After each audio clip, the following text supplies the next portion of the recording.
Oh, sure, I can say first. Yeah. Okay, everyone, we're going to get started. My name is Stephanie Pronk, and I'm here with Common Good Solutions and Social Enterprise Institute, and many of our great speakers here today specializing in social enterprise. So I'm just going to spend a few minutes going over the very basics of what this webinar is about and in terms of how you can use it technologically. So for those of you who haven't, just 1 second here, I'm just going to change one setting I'm noticing about the participants. It looks like they're on hold. Okay, great. Everyone's off hold, we can get started now. Okay, so welcome.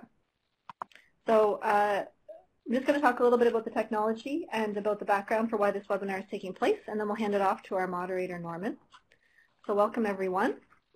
For today's session, to get the most out of today, I welcome you to comment in the chat box below, or on to the right of your screen, I should say, with any questions you have during the session. It will be a Q&A directly with the speakers until our final 30 minutes, which will be the Q&A portion for you. You can also let us know how we're doing by looking at the top of your screen. You'll see a stick man with his hand raised. You can raise your hand as well if you wish to comment. We won't take comments at the beginning, but we will at the end. You can also tell us if we're going too fast, too slow, if we're too loud or too soft, and we can adjust accordingly to make sure that you're having a good experience. Ask questions throughout the session. We'll collect them, and at the end of the session, we will use them during our Q&A. I kindly ask if you're attending via phone, which I don't think anyone is here. It's mostly online, but you can mute your phone as you're going through. And please feel free to participate and let us know what you think. Here's just an image of how you can let us know how we're doing. And the subject of today's webinar is Social Enterprise, an innovative approach to creating employment opportunities for people with mental illness. It is done in collaboration. This is myself, through the Social Enterprise Institute and Common Good Solutions. Common Good Solutions has been a social enterprise consultancy and training firm that started in 2012 in Nova Scotia. We broadly help policy development as well as consulting, training, incubation services, and our online training website called the Social Enterprise Institute, which we will offer free training through NHC to attendees as well. We'll talk a little bit about that later, but it's an online training platform for social entrepreneurs so they can access anytime from anywhere. A lot of the courses are free, and they're based on problems related to social enterprise development. 15 to 30-minute courses which are tailored to the very particular problem and need of the social entrepreneur. So with that very quick introduction of what we're doing and what the meeting here today, I'm going to hand this off to Norman, our moderator, who's going to go over in more detail the details of the session. Hello, everybody. Welcome. We have over 300 people registered for this webinar, which is an amazing number of people, which demonstrates the growing interest of people across the country in using social enterprise as part of their work. My name is Dr. Norman Greenberg. I'm a psychologist here in Halifax. I've worked for the mental health program at a local hospital for many years, and in my work with people with mental illness, it became apparent that an essential ingredient of recovery is work. And as a result, I spent my career developing social enterprises where people who are still in hospital or who are in the community could learn to work again. This was overseen by a nonprofit board of directors, and you'll hear more about it, about Affirmative Ventures, which is the organization that started about 25 years ago. Social enterprise has gained a lot of recognition recently as a tool that organizations use to help them do their mission. It's an exciting time for people interested in using business. So before getting started with the webinar, which is going to include a panel discussion by a group of people who are involved in social enterprise, I want to introduce Nitika Rawari from the Mental Health Commission of Canada to say a few words to introduce the Mental Health Commission's role in this work. So Nitika, could you say a few words, please? Absolutely. Thank you, Norman. I just want to confirm that everyone can hear me. Yes, can you hear me, Norman? Yes, I can. Perfect. Yeah. So thank you once again, everyone, for joining us today. We do realize that you might be hearing some beeping noises. I believe it's when someone is joining in. We are trying to address those for you. But as Norman mentioned, thank you. I'm from the Mental Health Commission of Canada.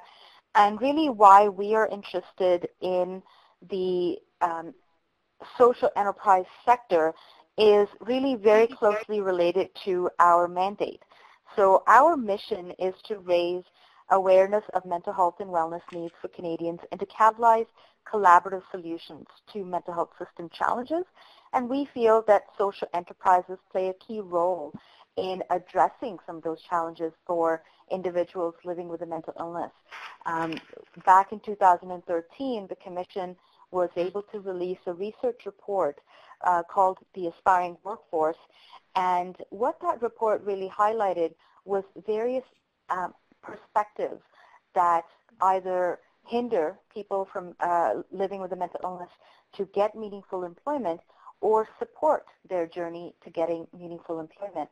Social enterprises ended up being one of those key ways, key methods to really successfully allow individuals living with a mental illness to seek employment, but also be participating in their recovery journey in a very meaningful way, in an empowered way. This doesn't mean that, of course, we, from the Commission's perspective, we also want mainstream employers and other employers at large to look at the business case for hiring people with mental illness and really to see that our population is able, and as you might know, that this week is National Accessibility Week, as it was just released and announced by Minister Carla Qualtrough, and will remain to be a National Accessibility Week in going forward.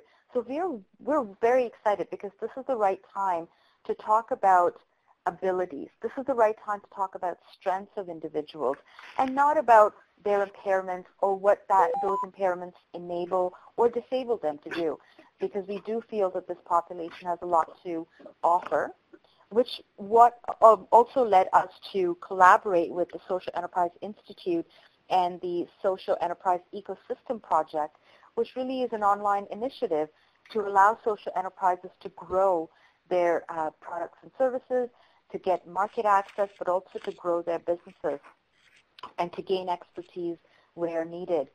So we decided to partner with them so that social enterprises that are hiring people with mental illness are able to get that service, get that help, get that support that they really need.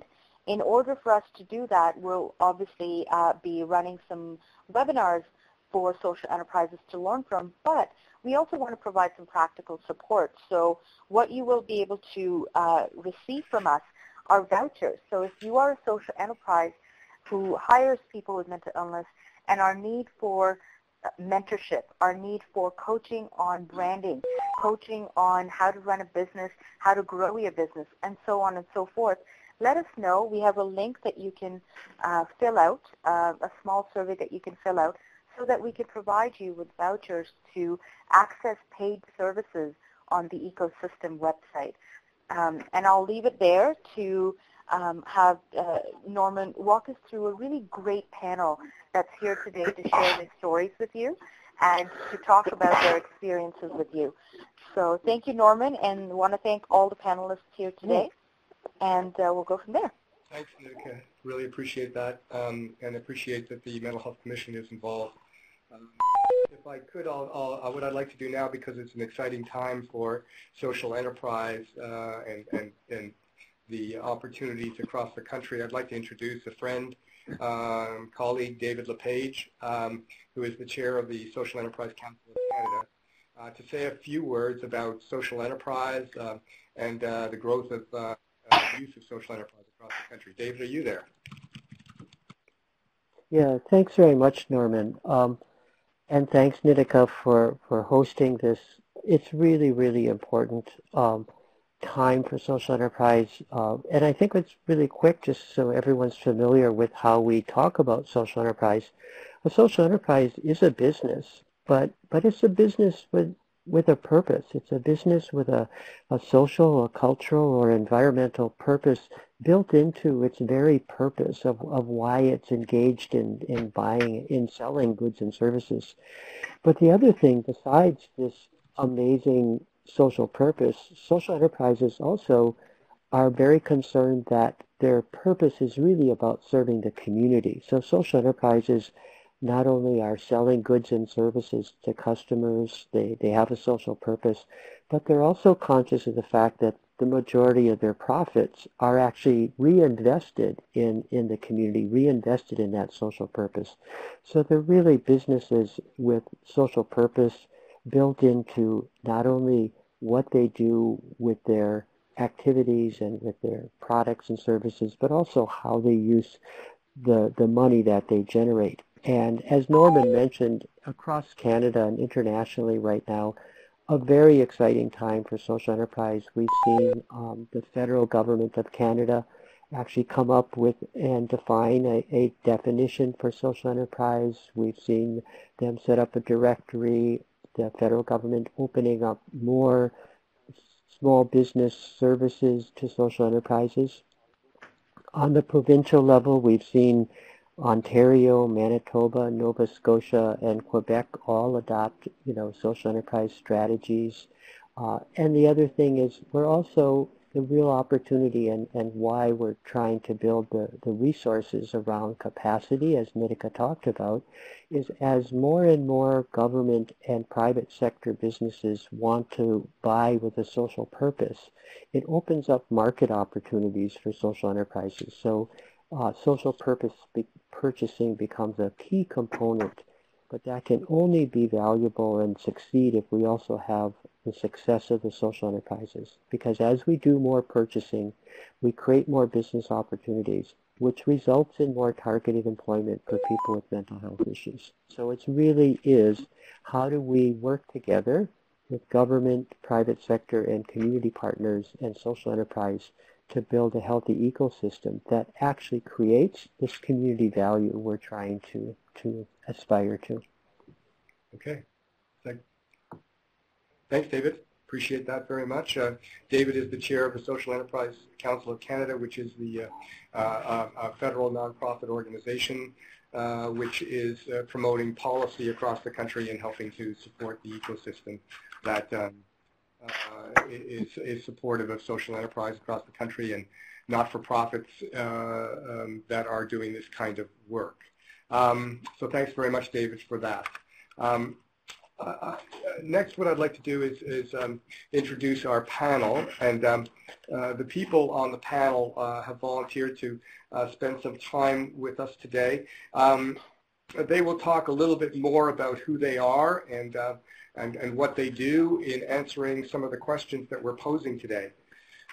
I would say at the outset, too, that we're beginning a conversation about social enterprise for all of you. I'm not sure what your background is in social enterprise, whether you're a mental health consumer interested in employment, whether you want to start a social enterprise, whether you're with government or a community organization. But we're beginning the conversation here during this webinar and asking some broad questions, which will have some answers, but essentially it will help you to move forward with some of your thoughts with regard to social enterprise. So on the panel today, we have John Hartling, a managing director of MetroWorks, which operates a bakery as their social enterprise. Andrew Davies, who's a mental health consumer who works at Stonehearth Bakery. We have Steve Hunter, who's a manager at Switchback Cyclery in Toronto, which is operated by the Sanctuary Ministries of Toronto. Laurie Edgar is the operations manager of Affirmative Ventures, which operates Common Values Social Enterprise, Pet Stuff on the Go, Mort's Convenience store, and does some housing as well. Rob Neat, is a mental health consumer that works with Laurie at Common Values, at Pet Stuff on the Go, and Mort's Convenience. Dr. Doug Salmon, Jr. is a neuropsychologist working in Toronto, offering clinical services for people with brain injury and mental health issues. And Yanitsos is on the board of directors of the Cleaning Solution in Vancouver, and she also works with Van City Community Foundation supporting social enterprise development. So thank you to you all. As I say, it would be important for each of you to comment on what you do and what your organization does in more detail as you answer the question. So I'm going to begin with the first question, which is going to be directed to John Hartling. Is social enterprise a helpful step for people with mental illness to gain employment? And what are its benefits? So John, okay. Yes, absolutely. Thanks, Norman. Yeah, we're sharing a mic here. So, yeah, I guess, of course, I believe that social enterprise is is a huge benefit for people with mental illness to gain employment for many reasons. I've worked with folks with mental illness kind of in the employment education field for about 20 years now. And, over that time, asking people about what happened, in your previous job or jobs, that kind of led to you being laid off or fired, there's really not a lot of insight into that. And, a lot of times, I'd say pretty much most of the time, the supervision within, private sector, private sector employers, aren't dealing with, some of the complex issues that we deal with in terms of folks, overcoming barriers or integrating into a workplace. And I think that, with the approach that, social enterprises take and our mandate is specifically supporting people with mental illness to develop employability skills in addition to, the business activities. So, working in a food processing facility, doing bakery goods or catering and that sort of thing is kind of, it's definitely a priority. Obviously, the lights wouldn't be on and we wouldn't have a program if it wasn't for the business. But being able to work with people during real experiences, being able to identify, like instead of maybe in the context of a classroom, like doing a workshop about employability skills, here today, this has been an issue and we're going to address it with you or a group of people that, we're having a really hard time working together and messed up, a product that we were, needing to get to a client. So having the support in-house for participants to learn about themselves in a very respectful way, but it's definitely I find when folks come through our program, by the end of it, they have a very good sense of like a self-actualization about how others might perceive their behaviors, kind of in a work setting, and we talk quite a bit about that with folks and have assessment throughout the program, but in terms of the value of that, I think it's, it's incredible in terms of the opportunity people, have after, completing a 10-month or longer term with us, going out into the workforce and looking for employment.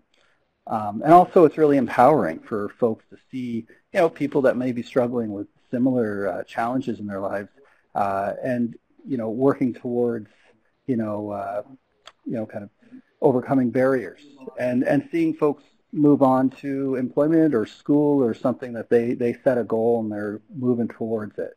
So not being maybe on your own and not seeing people who, you can relate to succeed is, I think there's a lot of value to that. That's, it's pretty much priceless, I would say, in terms of, that kind of impact that can have within somebody's John, life. Thanks. I'm going to have to cut you off if that's okay. Cut me off. I was just getting started, Norman. I was just getting started. So. I know you want to say at the outset that everybody's got lots to say, and it's a very difficult thing. But we want to just get people started and think about this. So I'm going to ask Steve from the Cyclery in Toronto to add a few comments, if he's got any comments to add around what John has said or any comments he's got about the question itself. Steve, can you respond to that? Yeah, thanks, Norman. Hi, everybody. Switchback Cyclery is a full-service bike shop in the Lower East Side of Toronto, and if you walked in the front door, it would look like an inverted bike shop to you. All of the new bikes that are usually shiny and calling to you when you walk in the door are in the back, and all of our mechanics and our employees are in the front. So it's very much an inverted bike shop, and it's very much on purpose because we believe the dignity belongs to the people, not to sales. So having said that, we have a few people on our staff who have mental illness, and we have found several things that really just underscore what you've already said, and around health. I think more than anything, the communal support that is developed in a workplace for a person with mental health, developing new friends and a broader network of support, I think, are a couple of things that I would say are very evident to what we've seen. I think bringing dignity into their lives has been a really big part of it. And we've seen in some circumstances, as many of you probably have as well, where there are some times in a healthy and safe setting like ours, there are relief from the symptoms of mental illness at some level.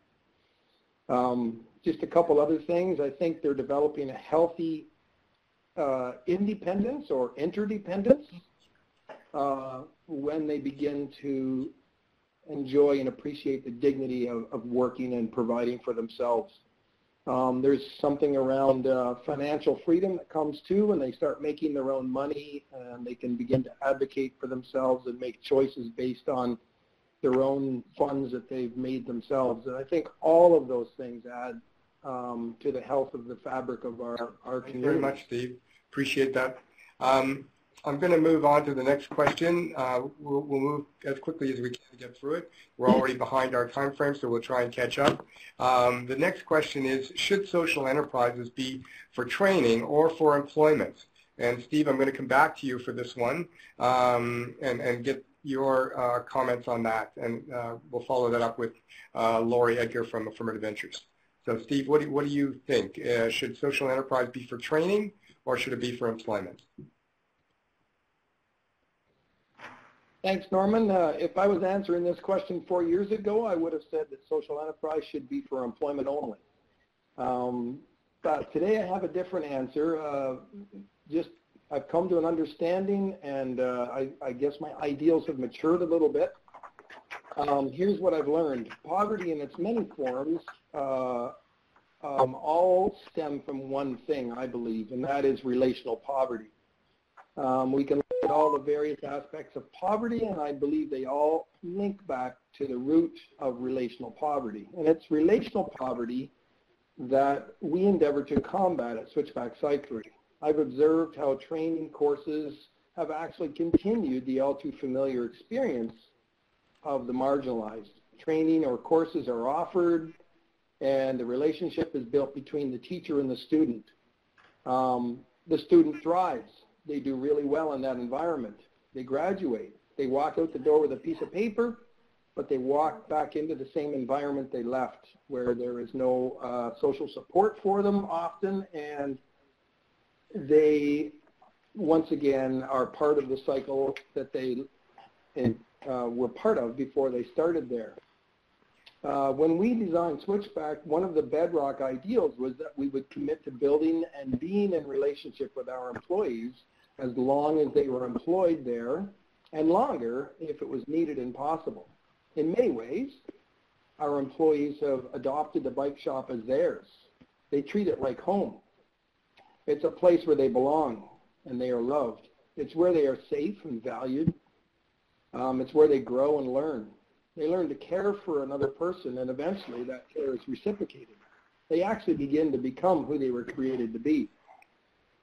The challenges for us have surfaced in ways that we had not anticipated prior to this social enterprise, though. The actual work we are asking our employees to do requires a baseline of capacity and capability that many of our employees are not capable of performing. So this is where my answer has changed. I recently learned of a social enterprise whose focus is to supply work-ready employable personnel for the building and construction trade. Much of what we have to teach on the job, like arriving on time, following instructions, and interpersonal skills are being taught in the training facility. And I believe now that, I'm going to cut my notes short here, Norman, so we can keep moving on time. I believe now that I feel that there is a really important place for training in social enterprise work, providing a stream of work-ready employees for the workforce. But I think the real important key is that we make sure that the relational bit is not lost between the training and the employment. Okay. My experience in the past obviously was around Ontario's system where you could apply for a course in Microsoft Tree Computing or something. You walk out with a piece of paper saying you graduated, but you have no social equity. You have no social capacity to take that. Okay, thanks very much, Steve. So that's I appreciate that, Steve. That was a great answer to the question. I'm going to ask Lori if she's got any comments on that from Affirmative Ventures. No, I second a lot of his comments. He could be sitting here beside me in Nova Scotia. But one of the wonderful opportunities with social enterprises is that they can encompass all different models. So it can be a temporary employment, a training program, it can be consumer-led, and it could be all that in one business. So that's the exciting thing. You just have to make sure that your training program and your business plan and the business standards, they have to blend. Okay. Thanks, Lori, for those comments. I'm going to move to question number 3. What are the biggest challenges for social enterprise employers hiring people with mental health issues? Or how do you run a business for people with mental health issues? I'm going to ask Irene Ganitsos from the Cleaning Solution to answer the question. So Irene, are you there?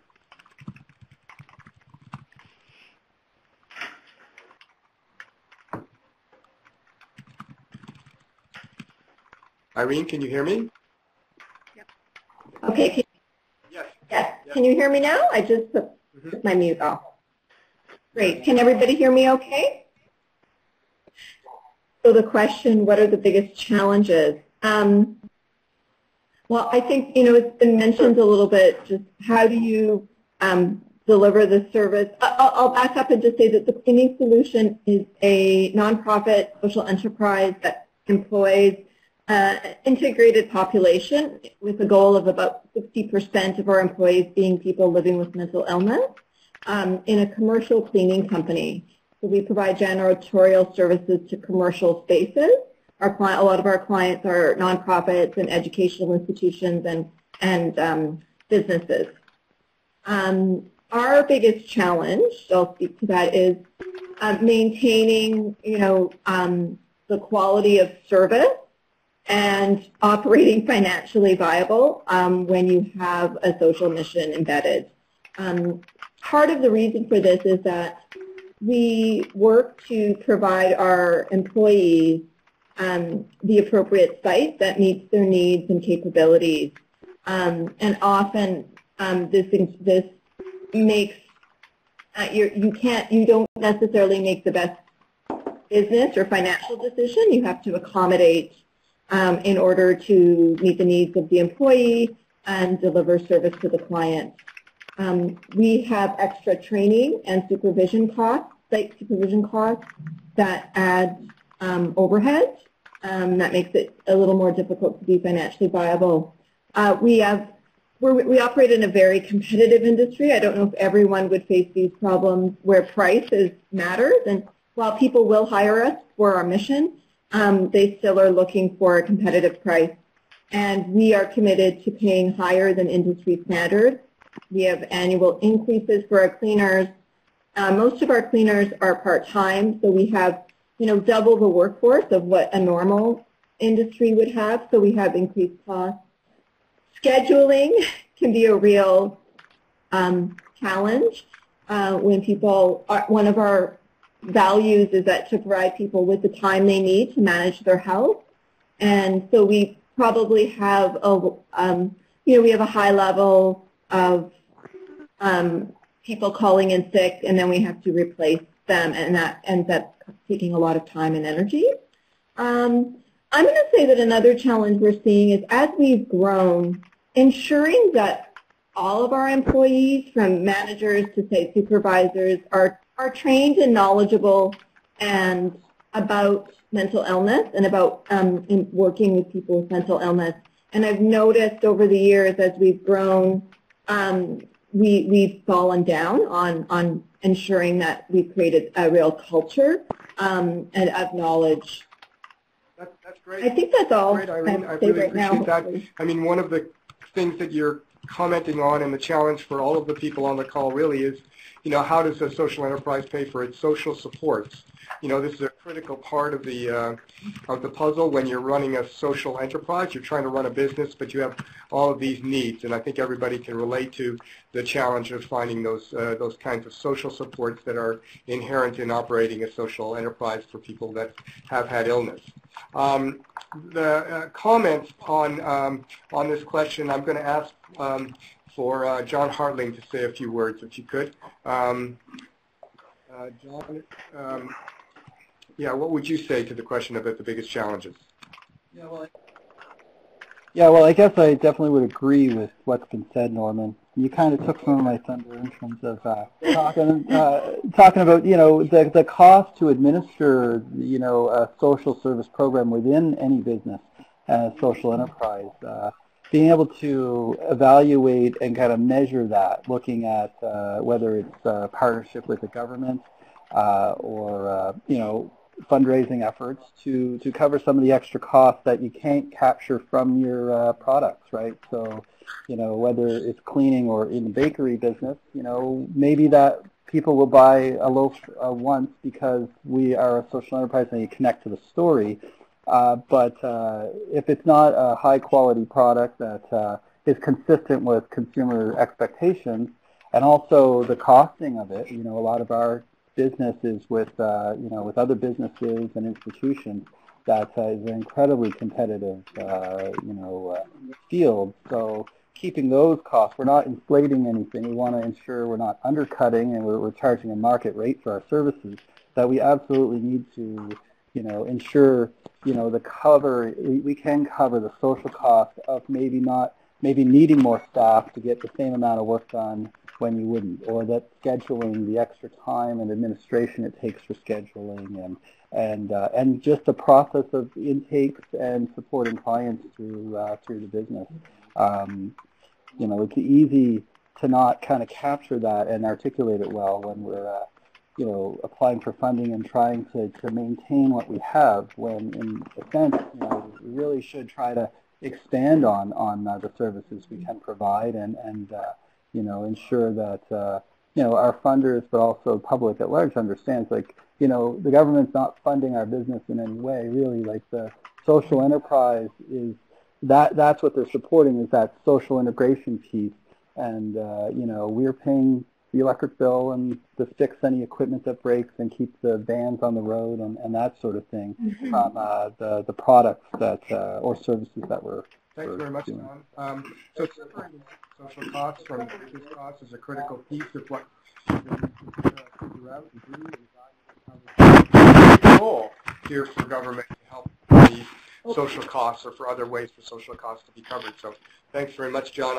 I think the next question sort of addresses more specifically, and the question is, what are the key supports needed by employees so they can maintain their jobs, either maintaining their jobs inside the social enterprise or once they have a job outside of the social enterprise? Irene, can you take a stab at that? Yeah. So I'll speak mostly to maintaining jobs and being successful in employment. And maybe I'm thinking broadly key supports. The first thing we think about is creating a work environment that works for the employee. For us, that includes providing some flexibility and paying attention to what kind of, we have cleaning sites, what kind of site is most suitable or the employee would prefer. So for example, Some people may want to work at night, or they may want to work on a small site on their own that's not too complicated. Others may prefer to work in a team. So we will always try to ensure that the employee, we can match them with a site that best meets their needs and capabilities. We ensure that we can provide time off without people feeling they're going to lose their job if they're needing to manage their health or they're struggling. We ensure that we provide sufficient training and supervision as the employee needs it to support them to be successful. The other support that for us is quite important is we start each employee with a wellness plan, and the wellness plan provides us an opportunity to secure important information like contact information, health practitioners, support systems. We ask about, the characteristics and triggers of stress. What does a person look like, or how do they feel when they're under stress? And we also do ask at that point for any disclosure, if they're willing, around their mental illness and the specifics, which not everyone always discloses, but it can help us make sure we're supporting that employee. The other things that we do are try to create social networks. This is an isolated, cleaning can be very isolated. We don't have a central office that everybody comes to. Some staff will stop by just to visit, but really they're at their own sites. And some sites are very social, they're schools or nonprofits, and there are a lot of people around, and other sites are quite isolated. We do try to host many events during the year that bring people together. We provide newsletters and try to create connections. We have recognition events and, recognize people with, the traditional stuff like Employee of the Month and other types of recognition. And we have a part-time, we're changing our model right now, but providing an employee support worker that someone can call or contact during a time of crisis, or a supervisor can work with the employment support worker to address any deficiencies. If there's some problems at the site, site supervisor may not be adequately trained or have the best approach with working with clients that aren't meeting, the quality needs. So we have our employment support worker, which is a really important source to address conflict and to support successful employment. Irene, does the employment support work that's a social cost? Is that paid for by the business, or does it come through a different avenue? We do fundraise for that cost. We actually generate 95% of our operating costs through sales revenue, and then we do apply for grants to try to cover that social cost.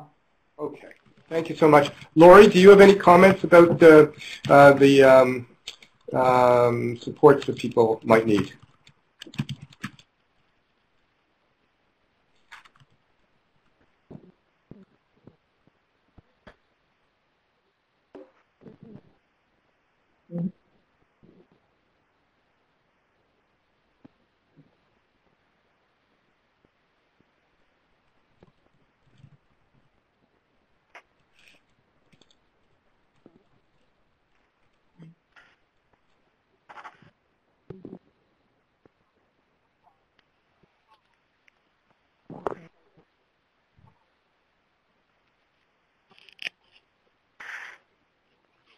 Mm-hmm.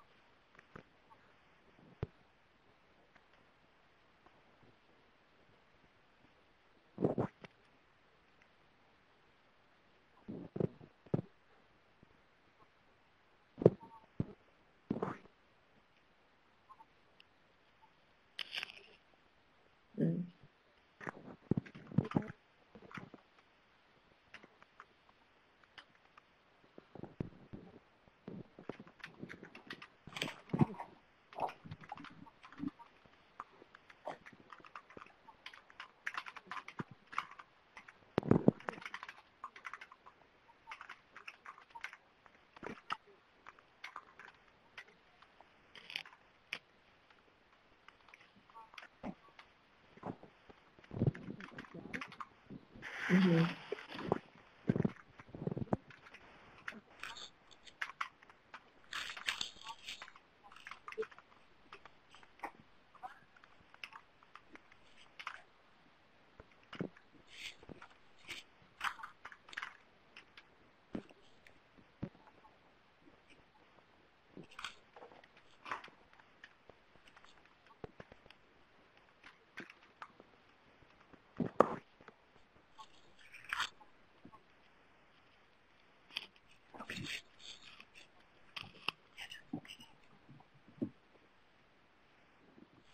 Oh, okay. Well, that was great, Lori. Thanks very much.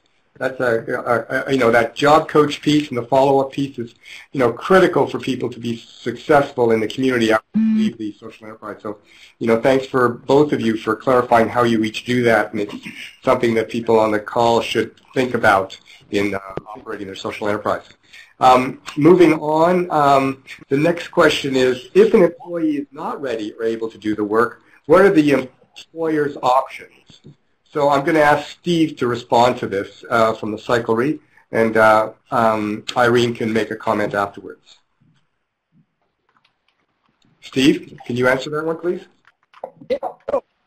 Yes. So we've had some challenges around this a little bit. I'm sure everybody that's employing people with mental health have, but we've had to adjust to this reality, and as we've grown and become much busier, we're open to the public 6 days a week. So it's really important that the job gets done. We're not in a circumstance where we can put something off until another day when there's a person standing there with a flat tire that needs to be fixed. So we've had to, I guess the first way we did this is that I just put a whole lot of hours myself to get things done in a day that needed to be done. Not very sustainable. So we've one of the things we've done a fair bit of in the last 3 years is shadowing. So we've had a healthy employee do the work with the other person with the mental illness watching, and we found this to be helpful in overcoming the challenge of learning or trying something new for the first time. And this option is interesting because it subversively offers them the ability to begin joining in the work at any time. So here, can you hold this wrench? Or here, can you do the front tire and I'll do the back one? Just watch what I do. And so little by little, they overcome some of the barriers that they may have had about not being able to be ready to do the work. We use a lot of volunteers now. That's a new thing for us just in the past year that we've begun to use. Again, like I said earlier, the work has to be completed, and so have to happen. So we have some healthy volunteers that are coming alongside. They're both better equipped than I personally am when it comes to mental illness, and they're also equipped to do the work that the shop requires. We've also enlarged our employee pool. One of the things we found with mental health is that there are a lot of ebbs and flows to the day, and so things may be fine, and then for 3 days they're great, then the fourth day they're just not feeling so well, and there's this or there's that, there's something that's come up. And so what we've done is we've enlarged our employee pool, and we've required less work from each one of them. So what we found is that if we can keep most of them coming in on a regular scheduled basis, it helps maintain their health, but have them employed for less hours at a time. And that's given us the ability to continue the business, but also keep all of those folks employed and in the circle of relationship that's so valuable to them. Thanks very much, Steve.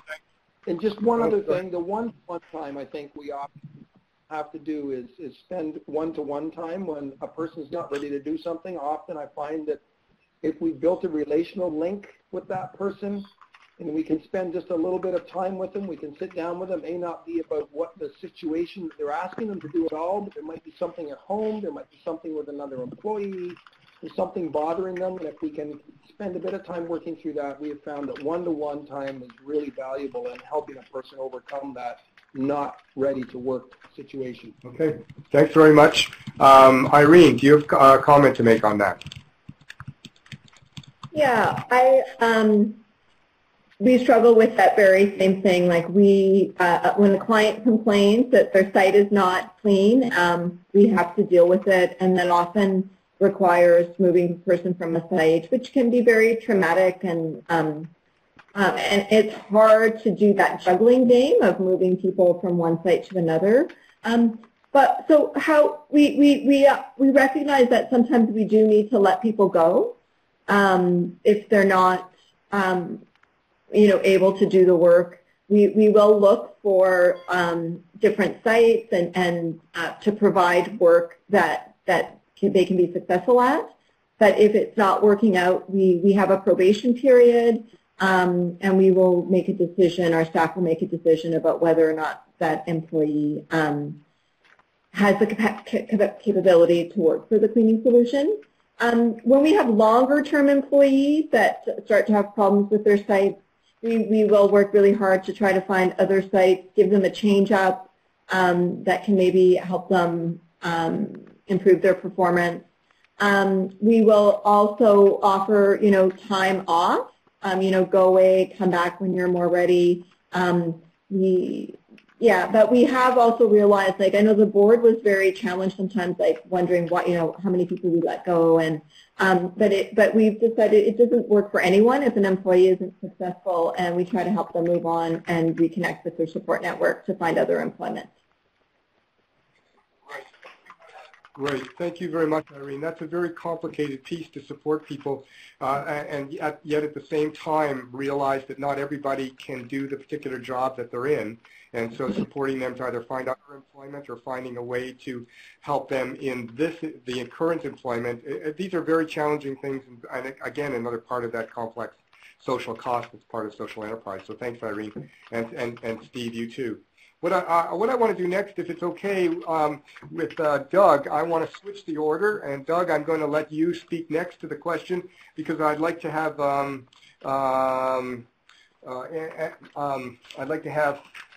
Andrew and Rob speak last because they participate in social enterprise. So Doug, I'm going to ask you the question.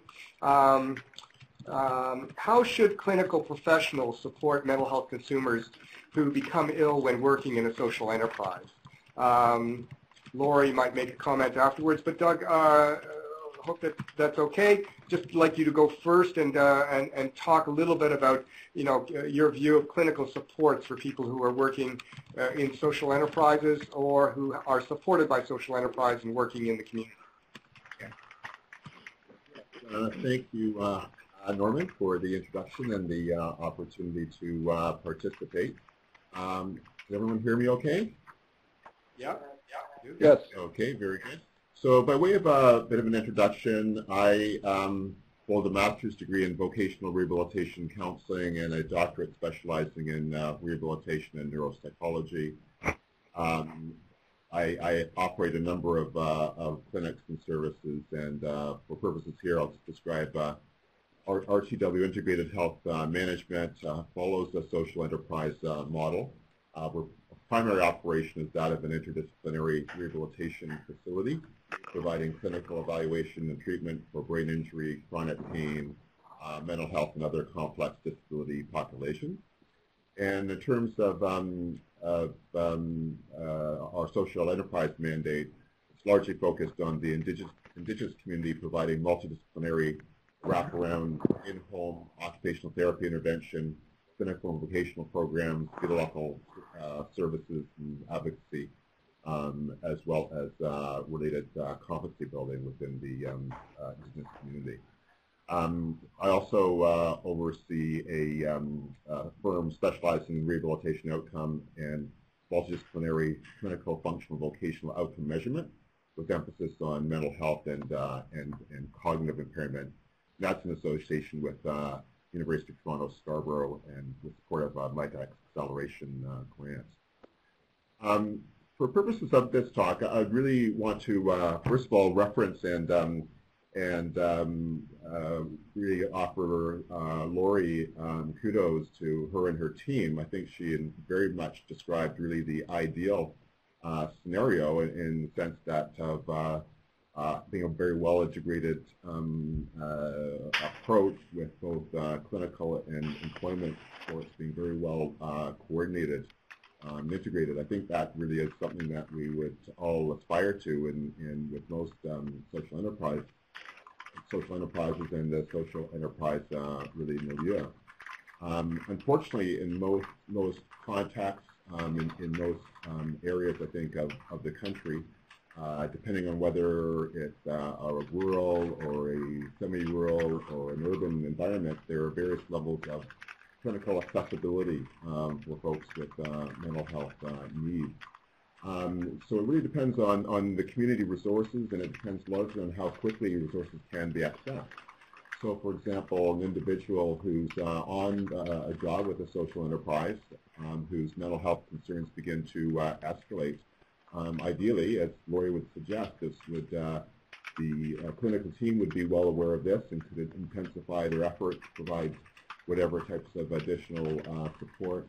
In addition, there would be consideration of, from the get-go, of the most appropriate accommodations and or modifications and or types of employment settings that best work with the individual's mental health and employment profile. However, that's oftentimes not the case in most communities, so that even if somebody had been plugged into the mental health system previously and they've been discharged or only being lightly monitored, oftentimes it's very difficult to get back in for intensive support when needed. Oftentimes, my experience has been that clients will kind of wait too long before making the request for any kind of intervention, kind of hoping that it might be a mild flare-up that's going to settle on its own. And obviously, by waiting, and you're dealing with waiting lists oftentimes to get back into a clinical service, which could be problematic. In some cases, they can take weeks to months to be reestablished. Family physicians, increasingly in different communities, are playing the role of kind of mental health gatekeeper and kind of first resort prescriber of psychotropic medications, which themselves are problematic because many psychotropic medications will take weeks, if not months, to reach full therapeutic level. So you can have somebody who has been destabilized who really the best course for them is psychotropics and or a combination of psychotropics with a talk therapy, for example. But if your psychotropics aren't going to kick in for some time, then obviously that's going to be very problematic and likely beyond the window in terms of managing work and at a productive and satisfactory kind of level. So thanks. I'm going to have to stop you there. I'm sorry, Doug.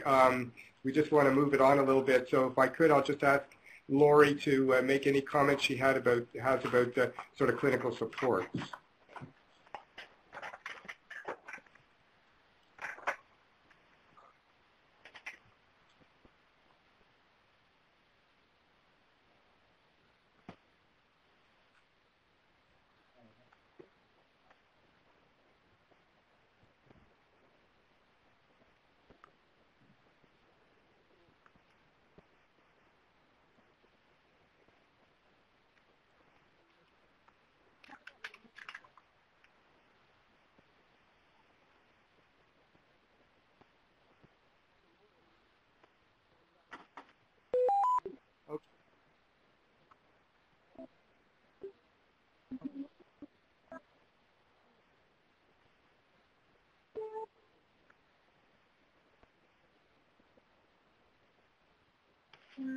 Okay, Lori, thanks very much. I would just comment that at lunch today, John Hartling was talking to me about the same thing and the challenge that they have at Stoneheart, but they've made progress too, through developing small, different relationships with some of the clinical people, and that's enabled him to have better outcomes for the people that.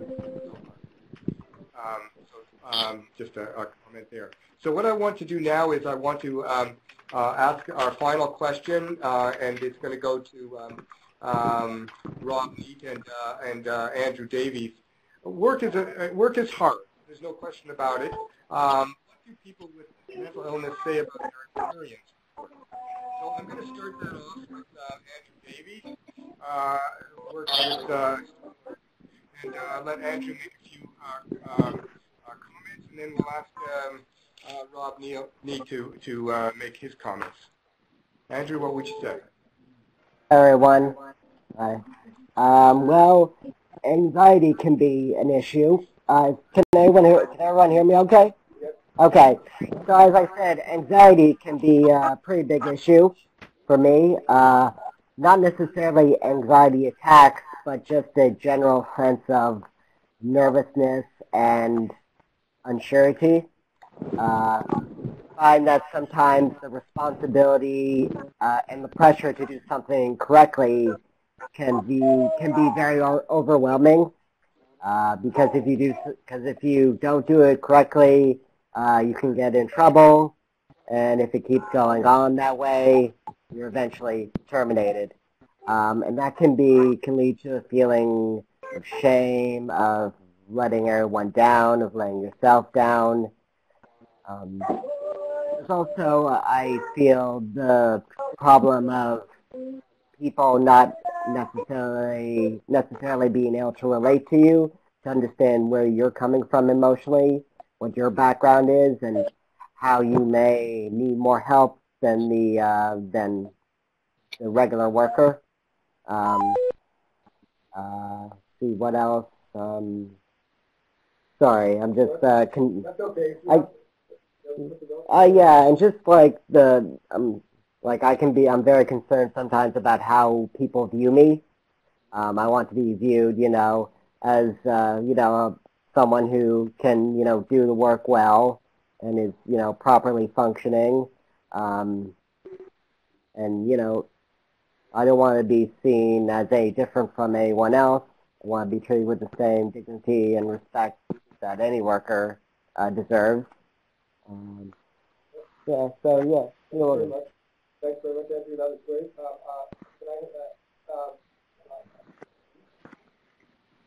I just wanted to Rob to make any comments he has around his experience in working in a social enterprise. Rob, can you speak to that, please?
wonderful. Thanks very much, Andrew. I think it was important to have the both the clinical perspective from Doug, and I appreciate that very much, and the perspective from Mental Health Consumers Working. So thanks very much for joining us and giving us those perspectives. It's you know, critically part of it. We're going to go to the Q&A right now, so we've moved through it. We're only a few minutes off time, which is wonderful, and there are lots of questions that people in the webinar are asking. So I'm going to ask Stephanie to make a couple of comments about how to ask your questions. We do have some to begin with, and we'll try to get through as many as we can. Okay, just switching headphones for a second. Just switching headphones. Hi, everyone. I hope you can hear me. We're going to ask that you ask questions either in the Q&A or you raise your hand for us to promote you to speak, or you can also enter them in the chat if you wish. We've collected some from all of the speakers, or sorry, all of the attendees already. So we have a few already queued up. So we're going to start with those. But as we go, feel free to enter them both in the chat and the Q&A, and Norman will be moderating. Thank you. Okay, thanks, Stephanie. So our first question is, what role do individuals with lived experience play in the governance and management of your organization? So lots of people might have a comment to make about this, but I will, you know, I'll start off with John. John, can you make a comment or two about how do people with lived experience play? Do they play a role in the management of the business?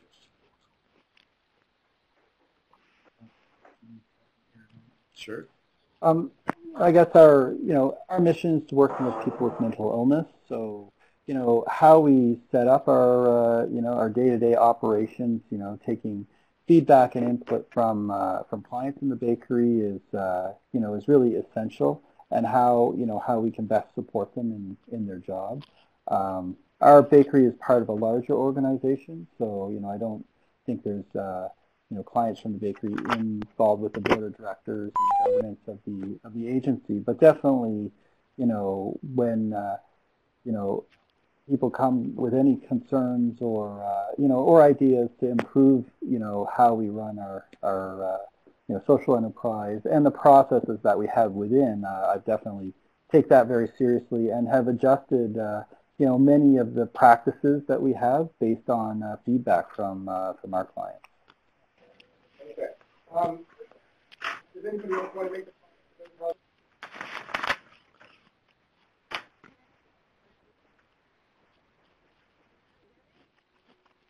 Yes.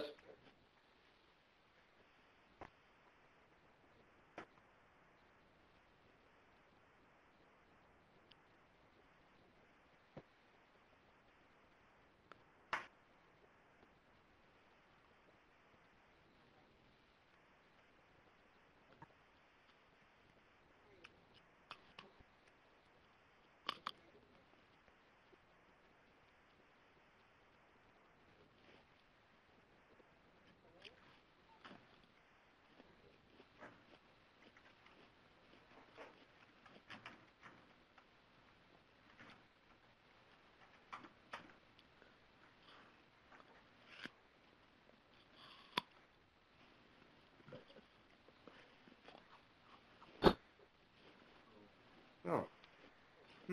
Oh, there we go. Yeah. How do we find supportive work experience for young people, particularly in Toronto and Southern Ontario? I'm not sure whether or not we only have Steve on the line and maybe Doug on the line to answer that question. Steve or Doug, would you be able to make a comment about how to find supportive work programs for young people? Yeah, I'm not very well equipped to speak to that, just because Switchback Cyclery is owned by Sanctuary Ministries, which is a charity in downtown Toronto that actually reaches out to mostly those who are not young. And so it's been our major pool for drawing from. So when it comes to youth, I don't have a lot to say about that. Sorry. So one of our roles. Steve. Hello. It's Doug responding to the. Go ahead, Doug. Can you hear me? So one of our services, we provide wraparound services through Native Child and Family Services and the Native Learning Center within Toronto. And we take a very active approach through our psychology and occupational therapy team in terms of supporting these young people in terms of career exploration, in part to assure that there's a clear reason or a beginning of a goal, long-term vocational goal, to give them inspiration to, first of all, stay in school. From there, we arrange to have shadowing kinds of experience and other types of opportunities, and we're also developing a number of actually skill-based programs. So I think that it's really quite a splintered area with some pockets of programming as opposed to really an integrated approach in terms of providing support to youth. Some of the different hubs, for example, Regent Park, the Center for Social Enterprise, Center for Social Innovation in Toronto, they're very nice. They do have social enterprises, some of which are dedicated to youth, but it's hard to find kind of a universal way in so that you're able to access a number of these. But Center for Social Innovation, Regent Park, I would certainly recommend that you try there and then contact us if it's more in terms of Indigenous-based youth. Thanks very much, Doug. I appreciate that. The challenge for youth is huge. The challenge for people that support youth is difficult because the navigation is so difficult to find the particular services that might support people. If I can now, I'm just going to ask a very specific question that somebody has. Peter Rosaluk has asked Irene. With all of the challenges you face, which are significant, how or does the business aspect of social enterprise financially meet those challenges? Is there some government-based funding available that you receive in addition to business revenue? If so, what proportion of total revenue is business and what proportion is government? I think Irene kind of answered that privately, but probably you could just repeat what you had said privately to Peter for everybody to hear, Irene. Sure. So we are about right now a $1.1 million sort of operation, but with no money left over for reserves or for vehicle purchase or equipment upgrades. We basically cover between 90 and 95% of our costs through sales revenue. And we don't have any government funding, but we will apply for grants to support our social enterprise or our employment support program. Typically, we've had a multi-year grant from the Cooperators, Community Economic Development Foundation, which has a focus on social enterprise and employment and mental illness. And that was for $20,000 per year, and it covered about a third of our employment costs or our support costs. We also then apply for grants for, one-off projects if we need a new vehicle, if we need to make some changes to IT, if we want to do some marketing and sales. So we're out there looking for funding, and we have some opportunity to scale back when we don't have that funding. But we operate at the what's it called? We're in our line of credit a lot. We're not financially resilient in some ways, even with break even. And I hope that answers the question.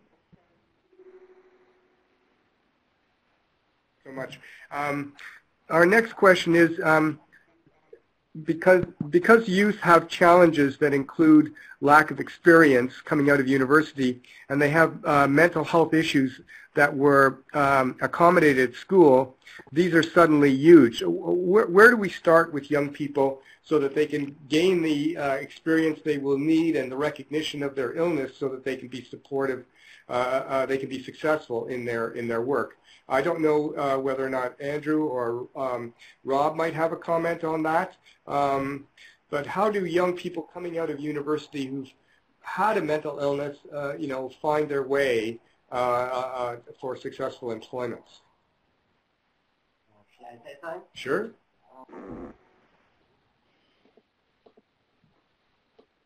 There you go. Okay, so I'm 28 now. I graduated university in 2012 when I was 23.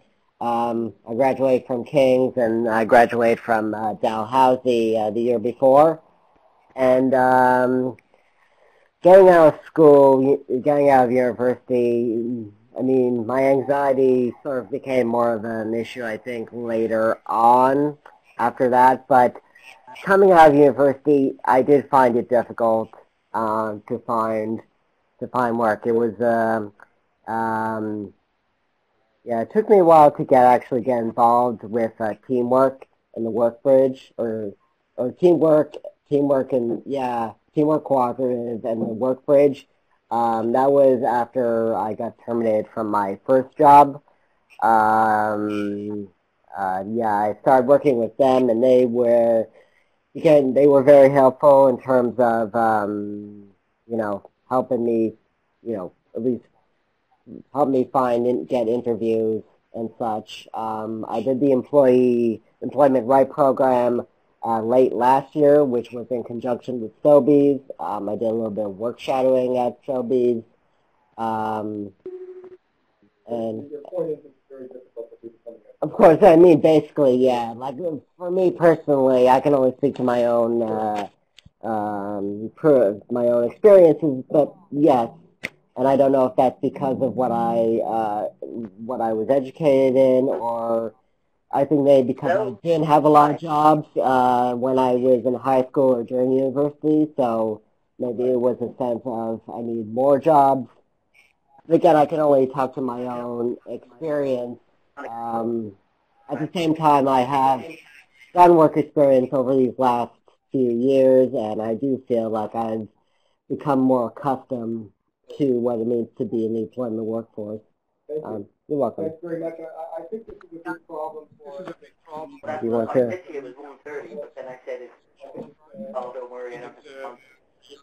There's conversations with different people that can figure out. Oh, okay. Sorry.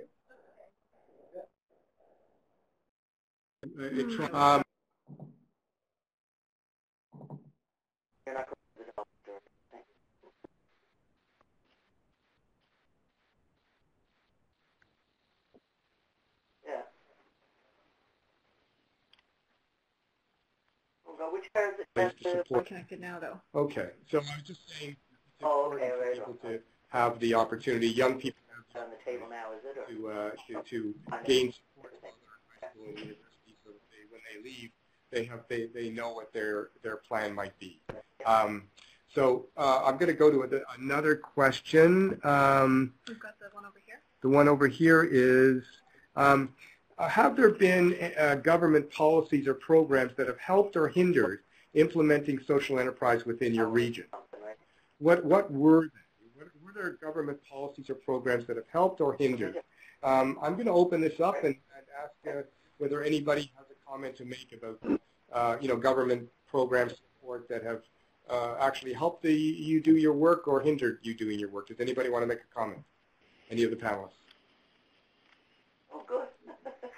Mm. Okay, well, that's good.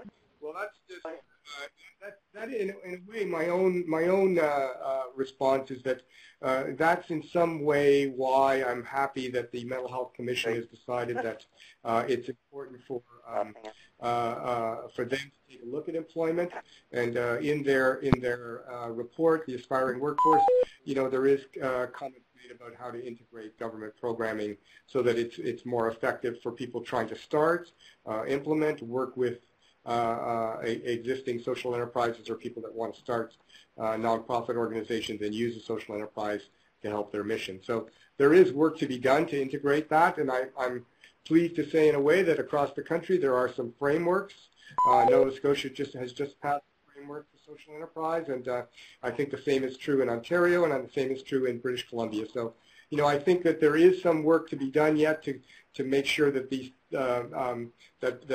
people are at the center of these changes. So it's government programs are always complex to get any kind of continuation. Most of the stuff that we do is through one-year grants, and most of the people we work with have long-term illness, need long-term support. So it is a complex situation. Another question we have from Jackie Powell.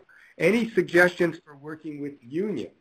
Does anybody right now in their social enterprise have any connection with unions and unions? Can anybody make a comment there to the audience? Worry. Worry. This is an interesting comment that I would make in general around unions. I know of social enterprises here in Metro, here in Halifax, that have a unionized workforce, and it's while challenging, it's been very good for the staff and very good for the employees to be there. I would say in general that unions are, want a fairer society and do their work to try and do so. So, engaging unions in these conversations is, a large part of what we need to do, just as we want to engage government in these discussions. If I could find another question, I'm just going to find one more question if I could. Is there anything we can ask? I'm just going to, from Dagan Moss, is there social enterprise support for individuals living with mental illness who want to start their own business? Well, that could come from a variety of places. I don't know if David LePage is on the call still. I don't think so. So I think that might be a good segue to Stephanie. And Stephanie could talk a little bit about what she wants to talk about with regard to explaining the Social Enterprise Institute and the work that's going on here at Common Goods. It might be a good segue for you to kind of spend a few minutes on that. How about that? Sure. The trade. The trade? Okay. This has audio but no mic. Okay. Okay. Hello, everyone. I guess I'll add my video to the mix as well for fun. Can everyone hear me okay? Any troubles? Just let me know in the chat. We'll try to fix it. Okay, so part of the partnership that Nitika was mentioning earlier is with a large group called S4ES, and there are 5 social enterprises across the country who are working to do different services. I'm going to go up in my presentation here to show you what that looks like. There we go. And so S4ES is a social enterprise ecosystem project, and it is here to support social entrepreneurs in creating their social enterprises and in doing other things like procurement contracts with government and corporate persons. Are you guys muted? Sorry. Double checking. Okay, great. They actually do procurement, startup support, growth support, shopping and selling online for social enterprises, measuring social impact better through work with Scotland and the Social Value Lab, and also with SEDNet for network, a community of practice nationally that they do as part of community economic development work, and also to kind of convene all of our parties. So I just wanted to bring that up before I got into the particular training that we do, and just show you that that resource is there at s4es.ca, and it will connect you to these partners and the work that they do if you are interested in developing your social enterprise in all of those different ways. There will eventually be a small grant fund, but more importantly, communities of practice on a national scale around the network and impact measurement tools to help social enterprises prove the good work that they're doing in the communities. So I just wanted to provide another second, or sort of a second overview of that from what Nitika had said earlier. And then also, I'm going to talk a little bit about the Social Enterprise Institute. That's something that, our company has partnered with the Mental Health Commission of Canada to do this webinar, and through it we wish to provide as much social enterprise resource and assistance as we can to individuals looking to start social enterprises to help persons with mental illness.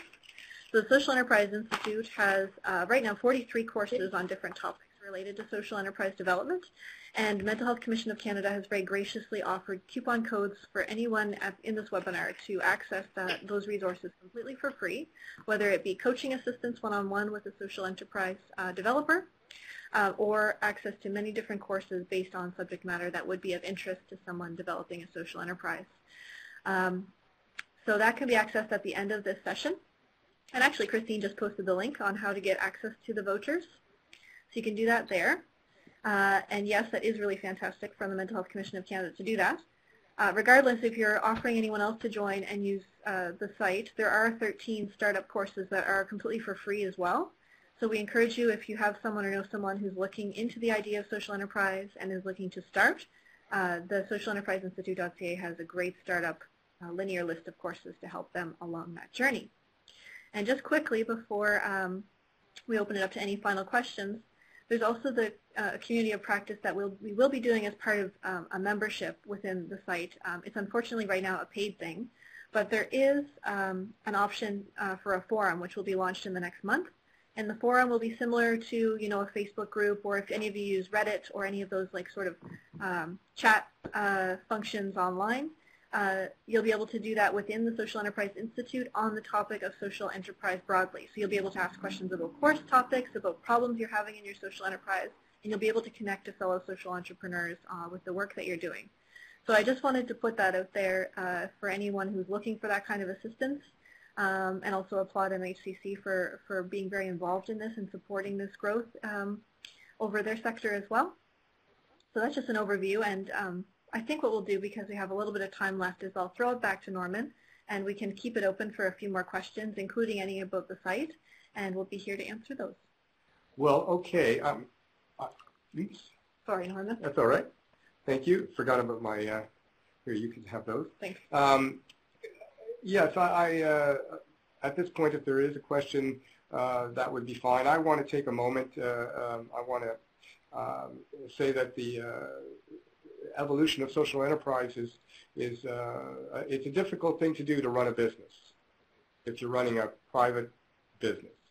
To run a private business and to do the social supports, provide the social and clinical supports that people need while you do that inside your social enterprise is very complex. So I really appreciate the fact that we have an opportunity now for a period of time for there's national monies from the federal government, there's provincial monies now where people are looking at social enterprise as a means to help people with a variety of marginalized issues, everything from mental health to various addictions, to youth with issues, to try and get them back into the workforce. So I just would like to pass the mic over to Nitika or Christine to say some final words. I don't think they can. Oh, they don't think they can? No. Oh, they can't. Sorry. Okay, well then it's up to, that's fine.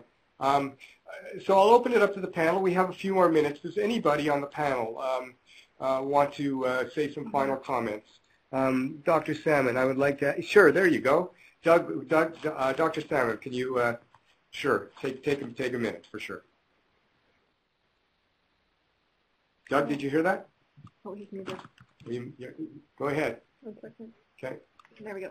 I forgot to unmute, but thank you for the opportunity. So a couple of initiatives I just wanted to make people aware of, and they can certainly be in contact with me if they have an inkling towards either of these.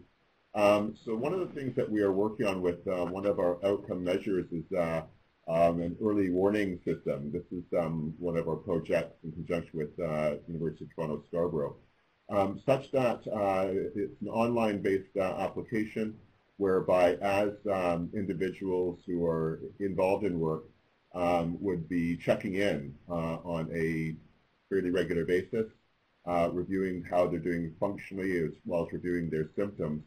And the idea is that if somebody's becoming increasingly symptomatic, the early warning system would raise a red flag, and then it would end up being something that could facilitate more rapid clinical intervention. The other project that we are now considering, and this basically was born out of a social enterprise tour that I did with David LePage in Vancouver last year, where it became quite evident that many social enterprises working in this space were disadvantaged by really having very little clinical or vocational information on the clientele. On a professional basis, we do very extensive neurovocational assessments and cognitive and psychological job demands analysis in workplaces and similar assessments of individuals. Obviously, in this context, that's too expensive, but we're thinking of, again, a potential online profiling where we could have a better sense of clients' cognitive strengths and weaknesses, interpersonal strengths and weaknesses, potential triggers, accommodations, and the like. And these would then be matched against a resource database of similar profiling of social enterprises working in the mental health sphere. So we'd have a sense in terms of what kinds of social enterprises are better fits given different cognitive and interpersonal profiles. The example that Lori gave of somebody perhaps working in cleaning, that might work out better for them because it's a later evening thing. It might not involve a lot of social interaction. We could have that resource base, and then social enterprises could potentially, we could choose what's the best fit for clients, and there could be referrals back and forth as a certain client comes in the door at a social enterprise, but whereby that enterprise feels that this individual could be better served at a different mental health based social enterprise. So if folks are thinking, agree that this is an approach, we're certainly interested in hearing from folks and doing some piloting of these kinds of approaches. Okay, thanks very much, Doug. I just wanted to, we're close to the end of the webinar. I wanted to say thank you to the panel, to all of you for participating. Appreciate that. Irene, thank you very much for stepping in. Lori, Rod, Andrew, John, Steve, thank you very much. Appreciating you taking the time. It's been a beginning of a conversation. My last comment would have to do with the community of practice. I'm not sure who's out there. I hope you enjoyed the webinar, and it's important to continue the conversation. So what I would hope would happen would be that when the community of practice begins within a month that Stephanie was referring to, that you would be contacted, and so that conversations could continue, whether you were a mental health consumer or a social enterprise practitioner or a government person, or a nonprofit board member, that you would be able to go online and have conversations with people to continue this dialogue that was begun today. Many difficult issues have been addressed. We've just begun to talk about them. So I hope you have the opportunity to converse more with the colleagues that joined the webinar today. Thank you, Nitika. Thank you, Christine. Thanks to the Mental Health Commission for setting this up. And to you, of course, Stephanie. Thanks for your amazing work with technology and for the content that you've provided for us today. So appreciate you all, and thanks very much. Okay? All the best. Thank you for hosting. Okay. Here. Bye.